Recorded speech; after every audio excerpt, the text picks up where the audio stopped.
In today's video, we're going to be looking at something called the Forcefield Analysis. In 1947, Lewin created his Forcefield Analysis, going that far back, and it was created as a tool to allow us to better understand the factors that come into play when we're looking at introducing any kind of change, whether that's change in our own lives or change in an organisation. This model will allow us to evaluate what the forces for change are, what the forces against change are, and depending on our evaluation of these different forces, then come up with a strategy in terms of how we're actually going to deal with it. And it also allows us to evaluate, is this change something that is likely to happen easily, or is it something that's likely to give us a lot of restrictions and a lot of problems? So it's quite good in terms of allowing us to understand how easy the change might be. So this little diagram I've got here hopefully gives you a good idea of what we're actually looking at. So if you imagine you've got something that you're trying to achieve, whether it's, as I say, it could be something personal like losing weight, or it could be a total reorganization within a company. But whatever it is that you're trying to do, there are going to be some forces that are going to be, here's why you should make the change happen. So if you're thinking about losing weight, it could be you'll feel more healthy, you'll have more energy, but the forces against change, or the restraining forces, could be the obstacles that we put in our way in terms of it's too difficult to get up and get organised and go out, or I don't have the clothes to go to the gym. Those sorts of things, the arguments that we put up as a reason why we're not going to make the change happen. And if you think about it in its most basic sense, a force field analysis is really just a more sophisticated pros and cons. So if you think about anything that you're planning to do and you make a list of, here's all the pros, here's all the arguments for it, and here's all the cons, all the arguments against it.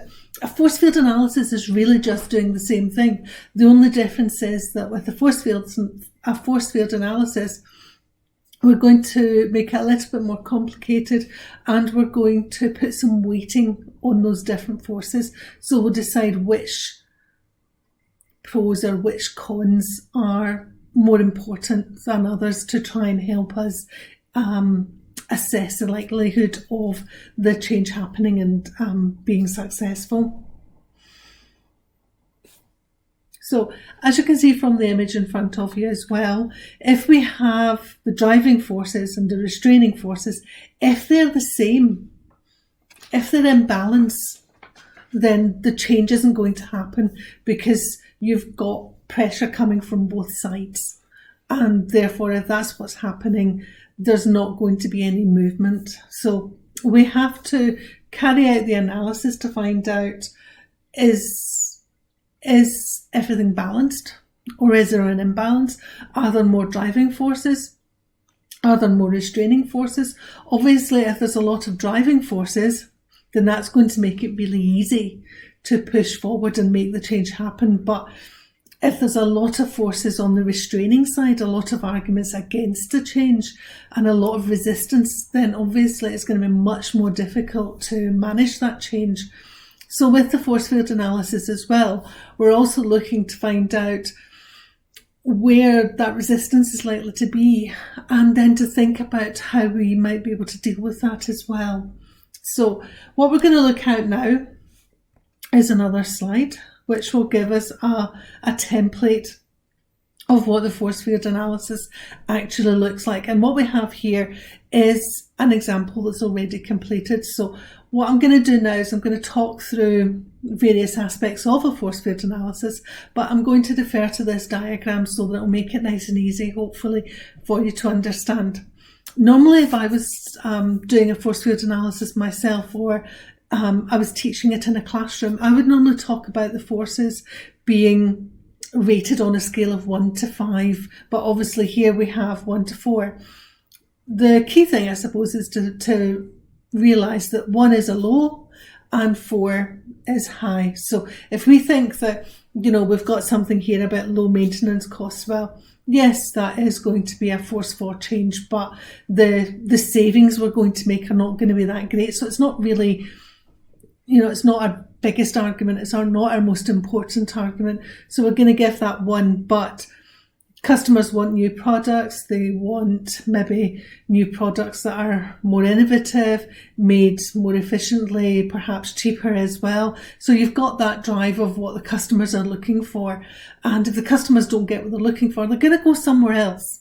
So you want to make sure that you're giving the customers what they're looking for. So you would give that 1 a 4. So that's really how we work out how to rate the different forces. And what you would do if you were doing a force field analysis for yourself, you would identify what the change is, and that would go in the column in the middle. And once you've got that down, you would identify what are all your arguments for the change. What are all the things that are driving it? What are the driving forces? And list all of those down one side. And then you would do the same with the forces restraining the change or your resistance. So what are the cons to what you're suggesting? And you put all them down the right hand side. Once you've done that, or as you're doing it, you would then go through and you would rank them in terms of, not rank them, but you would give them scores. So you can have more than one thing that has a 4, and equally you could have more than one thing that has a 1. So you're rating them all, how important they are, how much power does that force have. So as I say, things like the customers are obviously really, really important for a business. If the business doesn't have its customers, if they're not buying its products, the company's not going to survive. It needs the customers. So the customers are going to be quite a strong driving force. And we can see on the forces against, quite important, again, are the employees and what the employees think and what they feel. And ultimately, if a company can't get the employees on board, there are some serious consequences in terms of just linking back in with the customers. If the employees aren't buying into it, if they're not supporting it, they may not work as well, they may not work as efficiently. So the customers might suffer, and at an extreme, your employees may go on strike. So you're just not getting anything done at all. And that then will also damage the company's reputation and its image. So you want to prevent all of that. So as I say, you would go through, identify all the forces for change, identify all the forces against change, and then you would look to rate them all individually. Once you've done that, you would add up your scores. So you would add up the forces for change and you would add up the forces against change. As I've said already, you really don't want a result that says 10 on both sides. You want one side to have a higher number than the other. Ideally, you would want the high number to be on the forces for change, because if you want the change to happen, and obviously there are some good reasons why this change should go ahead and why it should happen, but if you want a change to happen, you want the high score to be on the forces for change. That's where the driver is coming from to make the change. So if you want the change to happen, you really want your forces for change to be high. As we can see with the diagram in front of us, that's not what's happened. And we actually have a higher score on the forces against change side. So assuming this company still wants to make this change happen, we have to think about, how do we change things? Where can we have some influence so that we can actually change the scores? So you're trying to move the forces. And so let's have a look at the forces against change and see. We've got a couple that are down on level 1, or they've been given 1 point. So really what we're looking to do is to try and change the higher scores. Ideally, you either want to remove them from the table or you want to put them on the other side. So cost. Well, we're looking at upgrading a factory, we're looking at putting in new equipment. Is that something we can reduce the cost with? The chances are the company's probably already looked at that, already looked at doing it competitively so that it's trying to keep the cost down as much as they can. But while we have cost on one side, sometimes it's possible to have the same thing on both sides. So although cost is a force against change because the company is going to have to pay out the money, we have to think about the long-term gain. Is the company going to benefit from putting this money into the new factory, in that investment in new technology? Well, we know that on the Forces for Change we have improved production speed. So if we've got production speeds improved, the chances are that they're going to be more productive. So it's not going to maybe cost as much per unit to actually produce something, and potentially the company could increase its productivity. It could actually produce more units, so it could increase its orders and make more sales. So therefore, if it's doing that, although it's paying out for the factory, it's going to bring more money in through the increased production, the increased efficiencies, and the increased sales. So all of that together could be forces for change. They're not all listed there, but some of them are talked about. Plus you're putting new equipment in place, so the maintenance costs are going to be lower. But given that the company has actually scored that as a 1, they're perhaps not paying out that much on maintenance at the moment. But if they don't invest now and they were to continue with their old equipment, the possibility is that their maintenance costs could increase. So, that maybe could be given a different score. These scores are very, very subjective. They're going to be down to the person completing the analysis. It's going to be down to their own opinions, their own experience, that will help them to determine whether something's a 1 or whether something's a 4. So the cost, in terms of being a force against change, there's probably not a lot we can do about that. But we have 2 that are scoring 3 that are both staff related issues. So let's have a look at those and see if we can get those down. Loss of staff overtime. That one's difficult to judge because it could be that improved production speeds, they may not need the staff to do the overtime because they're actually able to produce things more quickly. But could also be argued that if the demand increases and they're having to produce more, then they may still require overtime. They may still require staff to work overtime. So that one is difficult to judge because we don't have enough information.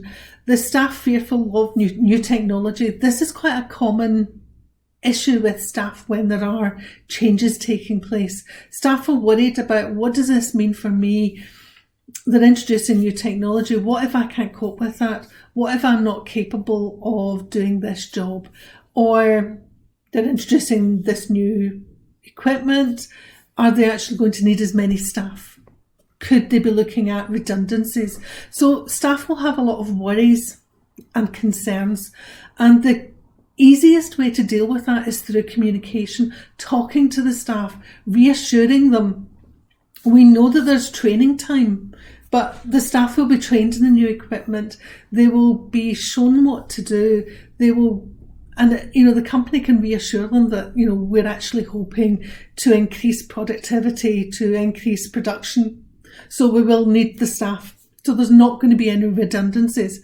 So if the staff can be reassured through communication and other ways that we can look at in terms of how we deal with staff resistance, if we communicate with staff, if we provide them support, if we reassure them, if we provide them with training, it's possible that not only could we reduce that 3 to 1, or perhaps remove it completely, it is possible to actually put it on the other side and have a workforce who are keen, who are excited about the change and want to embrace it. So the potential is that not only could that 3 be taken away from the forces against change, reducing the score to 8, but it could perhaps actually be put on the forces for change.